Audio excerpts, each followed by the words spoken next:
let me show you how easy it is to use some fine glitter and some Tack glue to make a stunning tumbler. Okay, so I did one layer of the Tack glue. Here was me waiting for it to dry. You want to wait till it's clear to put your glitter on, okay? Because then you could rub it like pretty much immediately after. And here I am rubbing it. I really was like sensory overloaded by the time I finished this. I'm not gonna lie. I couldn't find my coffee filters and alcohol, but I probably would have used that.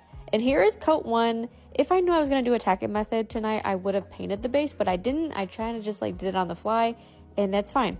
So here was a second coat of the Tack glue and Play with Fire. This glitter is from PDB, is linked in my bio. Use my code, save you some money. Here is coat 2. This glitter is stunning as itself, but like I said, I was already doing the Tack method, so we tacked it for a second layer to give it that really vibrant, like bright holographic color. And it did not disappoint. I have the perfect decal for this. I might try some painted elements. We shall see. What do you think? You need to snag this glitter.